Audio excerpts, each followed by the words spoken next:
Okay. चलिए आज हम लोग है ना जेई मेंस में जो बहुत ही बार बार एक पैटर्न जो पूछा जा रहा है, लगभग लगभग 4 मार्क्स इसके आपके हर एक क्वेश्चन में बने हुए हैं। तो क्यों ना इसको अच्छे से कर लिया जाए और इसी पर बेस्ड हम लोग क्वेश्चंस की प्रैक्टिस करके जाएं और 4 मार्क्स जो है इससे ले लिए जाएं। मैं बात कर रहा हूँ डिटर्मिनेंट की, क्रेमर्स रूल की, है ना। ये हर एक शिफ्ट में, हर एक शिफ्ट और इवन हर एक सेशन में आपको हर क्वेश्चन में, मतलब हर पेपर में लगभग लगभग एक क्वेश्चन इसका आया हुआ है।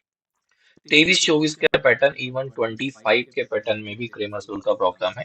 तो हम इसको आज समझने की कोशिश करते हैं और देखते हैं कि इसको कैसे ट्रीट किया जाए, कैसे हैंडल किया जाए, जिससे कि हमें 4 मार्क्स जो है कंप्लीट मिल जाए। देखिए मैंने एक एग्जांपल लिया है, पहले ये बेसिक सा, यहाँ पर आपके पास 3x3 का लीनियर इक्वेशन है। किसका है बेटा? 3x3 का एक लीनियर इक्वेशन है। फर्स्ट ऑफ ऑल देखिए, हमें क्रेमर्स रूल के अकॉर्डिंग किन किन चीजों की नीड है, उन चीजों को समझ लिया जाए। हमें एक नीड होती है डेल की, हमें नीड होती है डेल एक्स की, या इसको हम लोग डेल वन भी कहते हैं। हमें नीड होती है डेल वाई की, जिसको हम लोग डेल जेड भी कहते हैं, हम सॉरी डेल टू कहते हैं। सिमिलरली डेल जेड, इसको हम लोग डेल थ्री के नाम से भी जानते हैं। सिमिलरली हम इनको कुछ इस वे में भी लिखते हैं, लाइक इसको हम लोग capital D one, capital D two and capital D three के फॉर्म में भी लिखते हैं। फर्स्ट ऑफ ऑल इनको हमें लिखने का तरीका समझना चाहिए। देखिए सबसे पहले एक और चीज नोटिस करना है यहाँ पर, D one D two D three ये सब किधर होना चाहिए? Left side of equation, left side of equation. ये लेफ्ट साइड ऑफ इक्वेशन ही होना चाहिए, तभी जाकर हम लोग del del one del two and del three को कंसीडर करेंगे। सबसे पहले अगर मुझे डेल को लिखना हो तो ध्यान से समझिएगा मैं क्या लिख रहा हूँ। डेल को अगर मुझे लिखना है तो आई विल राइट, बिना किसी चेंज किए हम लोग एक्स वाई जेड के कोफिशिएंट जैसे लिखे हुए हैं वैसे इज लिख देंगे। देखिएगा ध्यान से, क्लियर है? और ये ना बहुत कंफ्यूजिंग नहीं है अगर इसको आप समझ लेंगे, अदरवाइज आप इसको अलग तरीके से याद करके जाएंगे तो आपके दिमाग में हमेशा एक डाउट बना रहेगा किसको कहाँ लेना है। देखिए मैंने फर्स्ट टाइम में क्या किया हुआ है, मैंने फर्स्ट टाइम में सिंपली, अगर आप ध्यान से देंगे तो इस एक्स को, इस वाई को, इस जेड को केवल हटा दिया है ना। क्या किया मैंने? इस एक्स वाई और जेड को मैंने यहाँ से रिमूव कर दिया और कुछ भी नहीं किया। जब हम लोग बात करेंगे डेल वन की, जब मैं किसकी बात कर रहा हूँ बेटा? डेल वन को अगर मैं कैलकुलेट करने जाता हूँ तो देखिए क्या करना है मुझे। जब मैं डेल वन को कैलकुलेट करने जा रहा हूँ तो मुझे रो सॉरी कॉलम वन को चेंज करना है। किसको चेंज करना है बेटा? Column one only. Column two and column three remains as it is, दोनों एज इट इज रहेंगे। लेकिन यहाँ पर आपको क्या कर देना है? D one, D two and D three आपको कैलकुलेट कर देना। आई होप यहाँ तक कोई प्रॉब्लम नहीं होगी।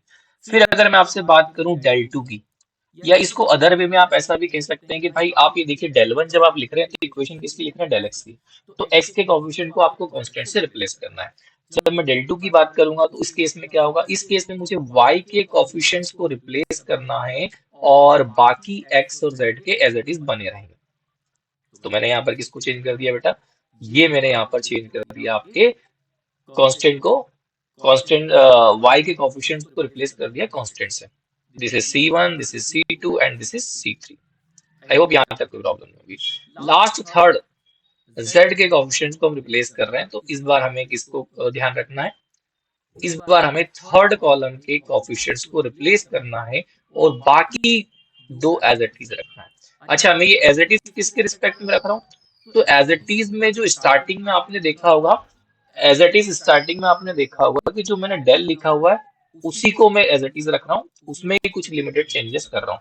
अब मैं चेंज को भी यहाँ पर एक नोटेशन से आपको इंडिकेट कर देता हूँ। ये देखो, यहाँ पर मैंने इसको चेंज किया है, यहाँ पर मैंने इसको चेंज किया है और यहाँ पर मैंने इसको चेंज किया है। आई होप यहाँ तक कोई प्रॉब्लम इसमें अपने को नहीं होना चाहिए। अब क्रेमर्स रूल क्या कहता है? क्रेमर्स रूल के बारे में अगर हम लोग डेटा कलेक्ट करें तो एक्चुअल में हमें एक्स और एक्स वाई जेड की वैल्यूज फाइंड आउट करना है, जिसके लिए हमें इन तीनों सिस्टम ऑफ इक्वेशन का सॉल्यूशन मिल जाए। तो आपको एक चीज नेसेसरी जो है वो ध्यान रखना है, जैसे जब भी मुझे एक्स की वैल्यू फाइंड आउट करना हो तो I will solve del one by del, या मैं इसको ऐसा ही बोल सकता हूँ डेल एक्स बाई डेल। जब मुझे y की वैल्यू कैलकुलेट करना हो तो I will solve del Y by del. जब मुझे z की वैल्यू कैलकुलेट करना हो तो मैं सॉल्व करूंगा del z by del. Clear है? अब इसको मैं बहुत बेहतरीन तरीके से आपके सामने रिप्रेजेंट कर रहा हूँ, जरा इसको समझने की कोशिश कीजिए। देखिए सपोज दैट सबसे पहला जो केस हमारे पास अराइज हो रहा है, मैं यहाँ से स्टार्ट करता हूँ, मैं एक चार्ट बनाता हूँ आपके लिए। जब मैं आपसे ये कहूँ कि मेरा डेल जो है 0 हो जाए, तो आप देखिए del X by del Y जब आप कैलकुलेट करोगे तो del Y by del, Z जब आप कैलकुलेट करोगे तो डेल जेड बाय डेल। अब आपका जब डिनोमिनेटर 0 नहीं हो रहा है ना, मैं सॉरी केस चेंज कर रहा हूँ, अभी मैं डिनोमिनेटर 0 नहीं बात कर रहा हूँ। इन दैट केस अगर डिनोमिनेटर 0 नहीं है तो X Y Z have unique value.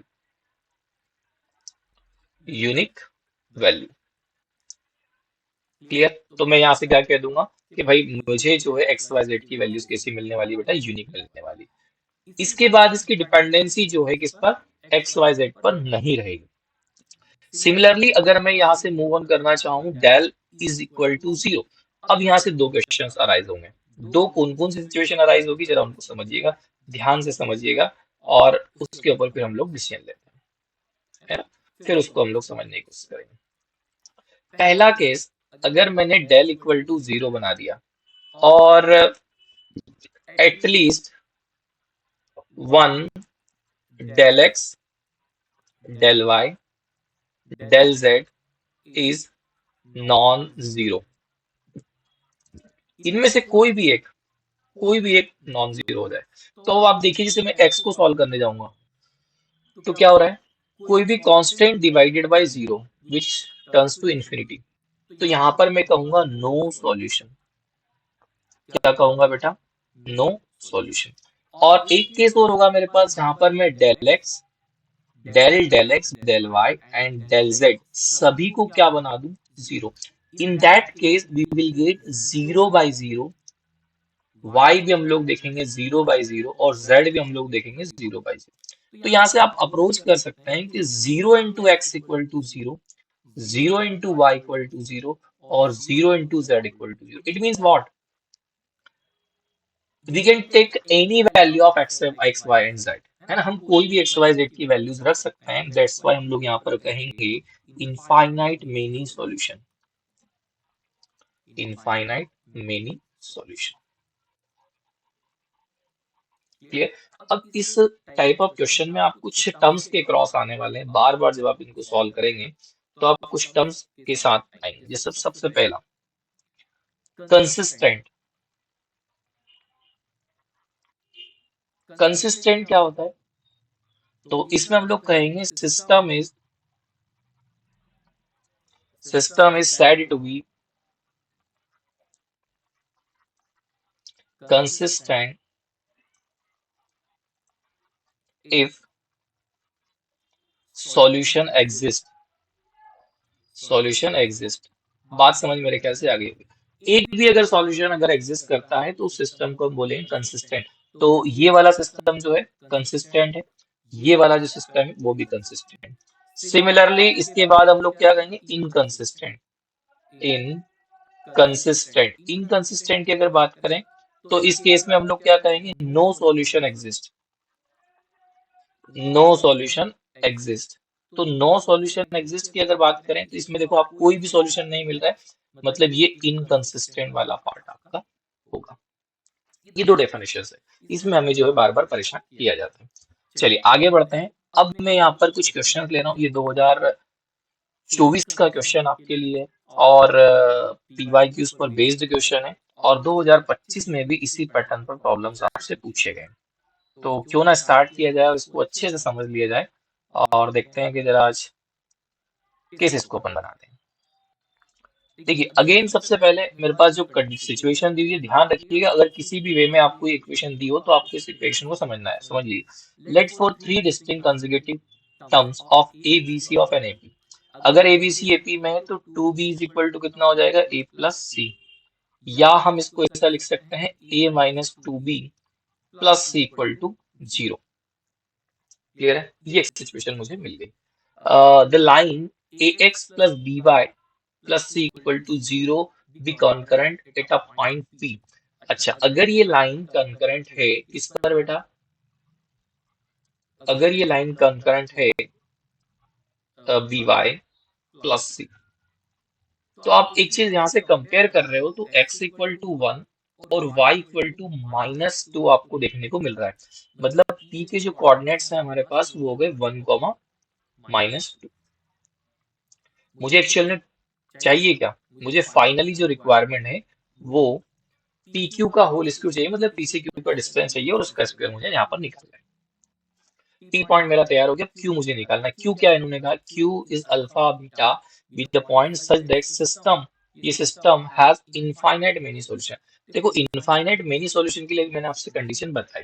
सबसे पहले तो मेरा डेल जीरो होना चाहिए, तभी इनफाइनाइट मेनी पर जाऊंगा। अब मुझे डेल लिखना आना चाहिए, तो डेल यहाँ से अगर अपन देखेंगे तो 1 2 1 1 5 2 1 अल्फा और 3। इसको अपन सॉल्व कर लेते हैं, है ना, डिटरमिनेंट मेथड से। 15 -2 अल्फा -1 और ये हो जाएगा 6 अल्फा +1 4 -5। तो यहाँ से अगर अपन देखें तो 15 -2 अल्फा -6 प्लस अल्फा और -1 इक्वल टू 0, क्योंकि हमें इनफाइनाइट मेनी सॉल्यूशन के लिए सॉल्व करना है, that's why determinant of del must be 0। तो यहाँ से मुझे मिलेगा माइनस अल्फा, ये हो गया आपका -7 और 15 विच इज +8। तो अल्फा इज इक्वल टू कितना हो गया बेटा आपका 8। आई होप ये बात समझ में आ गई होगी। अब अगर मैं क्यू के कोऑर्डिनेट्स की बात करूं तो उसका वाई वैल्यू मुझे मिल चुका है। अब मैं एक्स वाई जेड तीन मेरे पास डिटरमिनेंट और बनेंगे, लेकिन मैं उस डिटरमिनेंट को प्रीफर करूंगा जिसमें केवल अल्फा अकेला आ रहा, बीटा अकेला आ रहा हो, क्योंकि अल्फा तो मैं सॉल्व कर चुका हूँ। तो यहाँ से मैं आपके लिए जब डेल क्या कैलकुलेट करूं, तो मैं काम करता हूँ z को रिप्लेस कर देता हूँ ताकि मुझे बीटा मिल जाए और मेरा काम हो जाए। ये देखो 1 2 1 1 5 2 और 6 बीटा 4। आई होप ये बात समझ में आ गई। अच्छा, ये भी जीरो होना चाहिए फॉर इनफाइनाइट सॉल्यूशन, है ना। इनफाइनाइट मेनी सॉल्यूशन के लिए x भी 0/0 होना चाहिए, y भी 0/0 होना चाहिए, z भी 0/0। देखिए अगर एक इसको सॉल्व कर रहा हूँ और एक इसको सॉल्व कर रहा हूँ तो भी मेरा काम हो जाएगा, क्योंकि मुझे दो अननोन है, दोनों इक्वेशन से मेरा काम हो सकता है। हम चाहें तो किसी और को भी ले सकते हैं, बट हमें अननेसेसरी कैलकुलेशन को बढ़ाना पड़ेगा, दैट्स व्हाई मैं यहाँ पर जो है इसको उलझाना नहीं जा रहा हूँ। सिंपली जो हमें जरूरत है उसको हम लोग टारगेट करेंगे। One as that is 20 -2 beta -1 8 beta +6 4 -5। This one must be equal to 0, है ना। ये भी कैसा होना चाहिए बेटा? 0 होना चाहिए। सो 20 -2 बीटा -8 प्लस बीटा और ये हो गया -6 equal to 0। So minus beta minus beta की अगर हम लोग बात करें तो ये कितना आ रहा? 14 +6 इक्वल टू 0। बीटा का वैल्यू जो है कितना हो गया बेटा? 6। तो मुझे यहाँ से क्यू के जो कोऑर्डिनेट्स हैं वो 8, 6 मिल चुके हैं। मैंने शायद आई थिंक वाई कोऑर्डिनेट बोला था पहले, तो अल्फा जो है हमारा एक्स कोऑर्डिनेट है और बीटा जो है हमारा वाई कोऑर्डिनेट है। ये मुझे मिल गया। अब मुझे पी क्यू का वैल्यू चाहिए, तो पी क्यू का वैल्यू क्या है? पी क्यू का वैल्यू तो सिंपली हमें डिस्टेंस बिटवीन 2 पॉइंट लगाना है। तो 8 -1 का स्क्वायर और -6 +2 का होल स्क्वायर। क्लियर? ये कितना बन रहा है? 49 और -4 का स्क्वायर हो गया 16। सो ओवरऑल ये हो गया आपका 65, रूट में 65। बट हमें एक्चुअल में इसके स्क्वायर की वैल्यू की रिक्वायरमेंट है, तो P Q square is equal to what? 65। Clear है क्या चीज? तो इसका आंसर कितना आना चाहिए बेटा? इसका आंसर आना चाहिए 65, है ना। 65 will be the correct choice for given question. ठीक है। अगर हमने कैलकुलेशन सही किया तो हमारा कॉन्सेप्ट बिल्कुल करेक्ट है। चलिए मूविंग करते हैं आगे नेक्स्ट क्वेश्चन की ओर। ये देखिए देखिए यहाँ पर हमें थोड़ा सा और दिमाग लगाना पड़ेगा। सबसे पहले मैं एक चीज और कहूंगा कि देखिए जिस हिसाब से इन्होंने इक्वेशन ये लिखी हुई है, इस वे में आप कभी भी इक्वेशन को ना लिखें। आप इक्वेशन लिखें कैसे, मैं बता रहा हूँ आपको। आप हमेशा पहले इसको एक के नीचे एक सीक्वेंस वाइज इन इक्वेशन को नोट डाउन करेंगे तो आपको कैलकुलेशन बड़ा आसान मिलेगा। आपको जो है कैलकुलेशन बहुत ही इजी मिलेगा। ठीक है, 2 लैम्बडा म्यू या 2 lambda Z equal to 10 mu. Similarly x plus 3y plus 2 lambda square Z, I think ये म्यू स्क्वायर प्लस 15 होगा। अब देखिए इसमें अलग अलग तरह के सवाल हमसे पूछे हैं, which one of the following is incorrect. तो सब फर्स्ट ऑफ ऑल में जो यहाँ से इसको सॉल्व करने जाऊंगा, मैं डेल एक्स को ही सॉल्व करने जाऊंगा, डेल को सॉल्व करने जाऊंगा, सॉरी। तो ये कितना आ रहा है, 1 1 1। ये आ रहा है 1 2 3। ये आ रहा है 1 2 लैम्बडा और 2 लैम्बडा स्क्वायर। अब देखिए इसको अगर मैं सॉल्व करता हूं तो एक चीज मुझे यहाँ से क्लियरली दिखाई दे रही है। अगर मैं लैम्बडा का वैल्यू 2 है ना, यहाँ पर कितना है, 4 है, सॉरी 4 है, सॉरी यहाँ एक चीज मैंने गलत लिखी है, ये 4 है, ये 4 है। लैम्बडा इक्वल टू 1/2 के लिए 0 हो रहा है, मतलब lambda minus 1/2 will be the factor, है ना, एक फैक्टर इसका ही होगा। चलो मैं फिर भी आपको इसको सॉल्व करके बताता हूँ, है ना, कैसे करना जरा ध्यान से देखिएगा। इसको अपन सॉल्व कर लेते हैं प्रॉपर मेथड से। 1, ये हो गया 8 लैम्बडा स्क्वायर माइनस 6 लैम्बडा और -1 -1 4 lambda square -2 lambda +1 3 -2 and this one must be 0। मैं इसको 0 के लिए यहाँ पर सॉल्व कर रहा हूँ। ठीक है ना, यहाँ पर इसको किसके लिए सॉल्व कर रहा हूँ, 0 के लिए सॉल्व कर रहा हूँ। तो -4 लैम्बडा स्क्वायर 8 लैम्बडा स्क्वायर कितना हो गया, 4 लैम्बडा स्क्वायर बचा यहाँ पर मुझे, -6 लैम्बडा स्क्वायर +2 लैम्बडा स्क्वायर, ये बचा -4 लैम्बडा और यहाँ पर बचा 1 = 0। तो आई थिंक ये तो हमारे लिए हो गया 2 लैम्बडा -1 का होल स्क्वायर इक्वल टू 0, मतलब दोनों रूट्स इसके रिपीटेड होंगे, लैम्बडा इक्वल टू 1/2 आ गया। अब बात को समझिएगा, कौन सा इसके लिए क्या बोलते हैं आंसर होगा। ध्यान से देखिएगा, इसने कहा है the system is consistent if lambda is not equal to 1/2। हाँ बिल्कुल करेक्ट हो सकता है। The system has infinite number of solution, the system is inconsistent if lambda equal to 0 और म्यू इक्वल टू 1। अब मुझे इसमें से नॉट करेक्ट चाहिए, मुझे करेक्ट नहीं चाहिए, मुझे नॉट करेक्ट चाहिए। अब मान लीजिए सपोज दैट मैं यहाँ पर लेमड़ा की वैल्यू पुट कर देता हूँ, या लेमड़ा की वैल्यू मैं ना भी पुट करूँ तो मैं डेल जेड सॉल्व कर लेता हूँ, है ना, क्योंकि फिर मैंने आपसे वही कहा कि मैं उसको टारगेट करूंगा जो मेरे लिए इजीली कैलकुलेटेबल होगा। 1 2 3, तो ये हो गया मेरा 4 म्यू, ये हो गया 10 म्यू और ये हो गया म्यू स्क्वायर +15। अब मैं एक चीज और बता रहा हूँ आपको, यहाँ पर आपको कैलकुलेट करने के लिए एक और बहुत अच्छा सजेशन मैं आपके सामने रख रहा हूँ। ध्यान से सुनिएगा, ध्यान से समझिएगा और देखिएगा कि क्या हो रहा है इसमें, है ना, देखिएगा कि क्या हो रहा है। ओके, जैसा इन्होंने यहाँ पर कहा है म्यू इक्वल टू एक 1, म्यू इक्वल टू 1 बोला है, म्यू इक्वल टू 1 पर आप देखिए, म्यू इक्वल टू 1 रखिए, ये कितना आ रहा है 4, ये 10 और ये 16, 4 10 और 16। मैं इसकी वैल्यूज से ट्रेस करूंगा, अदरवाइज कैलकुलेशन मुझे थोड़ा सा ज्यादा बड़ा दिख रहा है, इसलिए मैं इसको वैल्यूज पर ट्रेस करूंगा। म्यू इक्वल टू 1 पर कितना आ रहा है, 4 10 और 16। क्या किसी भी सिचुएशन में ये ऐसा कुछ हो रहा है कि 0 बना दे इसको, है ना, मैं इसको सॉल्व करके देख लेता हूँ। ये मेरे लिए एक्चुअल में क्या है ना, कैलकुलेशन इसकी बहुत आसान हो जाएगी।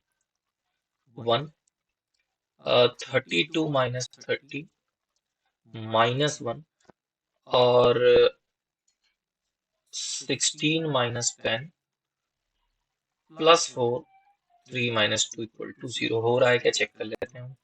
2 और ये हो गया माइनस का 6 और ये हो गया प्लस का, यस, ये इसको 0 बना रहा है, ये इसका एक फैक्टर है। ये क्या बना रहा है बेटा, इसको 0। तो अब देखो, अगर mu equal to not equal to 1 हो, म्यू नॉट इक्वल टू 1 हो गया मतलब ऊपर कांस्टेंट हो गया और डिनोमिनेटर में क्या हो गया, 0। तो ये जो है इनकंसिस्टेंट है, ये बात सही है, बट मुझे नॉट करेक्ट आंसर सिलेक्ट करना है ना, मुझे क्या करना है, नॉट करेक्ट आंसर सिलेक्ट करना है। क्लियर। अब एक और कंफ्यूजन मेरे लिए है, system has infinite number of solution तभी होगा जब म्यू इक्वल टू 15 भी इसका आंसर हो, तो मुझे म्यू इक्वल टू 15 भी चेक करना पड़ेगा। डेल जेड के लिए 1 1 1 1 2 3 60 150 और ये 15 225 240 है ना, ये हो गया 240। इसको फिर से अब मुझे सॉल्व करना पड़ेगा और चेक करना पड़ेगा कि ये क्या बनता है, देखते हैं। अह, मैं 30 कॉमन ले रहा हूँ, है ना, 30 कॉमन ले रहा हूँ। 1 1 1 1 2 3, ये हो गया 2, ये हो गया 5 और ये हो गया 8।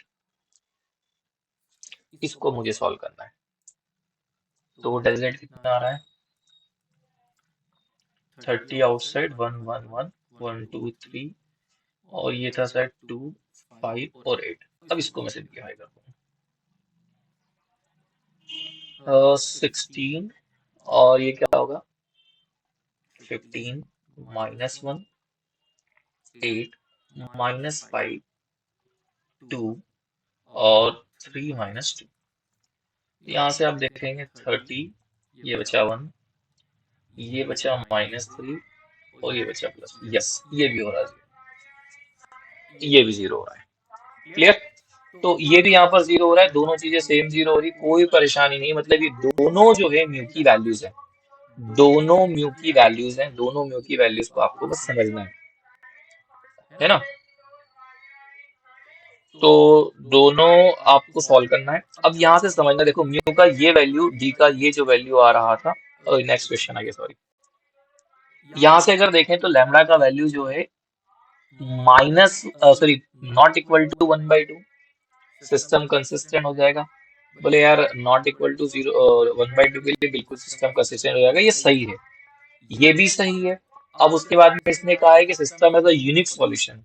अब यूनिक सॉल्यूशन तो होगा नहीं कि दोनों सॉल्यूशन है, 0/0 इनफाइनाइट सॉल्यूशन हो जाएगा, तो ये गलत जा रहा है, ये गलत जा रहा है। इसकी अगर मैं बात करूं तो इसने कहा the system has infinite number of solution, अब डेल इक्वल टू 0 हो जाए, 1/2 हो जाए और म्यू इक्वल टू आपका क्या बोलते हैं 15 हो जाए, तो ये 0/0 बना कर देगा, यस ये भी करेक्ट है। तो ऑप्शन ए जो है हमारा इनकरेक्ट है, जो स्टेटमेंट उन्होंने बोला है उसके अकॉर्डिंग ऑप्शन ए जो है हमारा बिल्कुल इनकरेक्ट होगा। क्लियर है क्या यहाँ पर। इसी पर बेस्ड हर बार आपके पास क्वेश्चन, देखिए मैं चाहता तो इसको डायरेक्ट भी सॉल्व कर सकता था, अगर हम लोग चाहें तो हम इसको डायरेक्ट सॉल्व कर सकते हैं, कोई प्रॉब्लम नहीं है, लेकिन मैंने कैलकुलेशन को रिड्यूस करने के लिए जो मेरे पास डेटा म्यू का था वो मैंने यूज किया और उसी से मैंने इसको सॉल्व करने की कोशिश की, है ना। तो मैं यहाँ पर कहूंगा कि ऑप्शन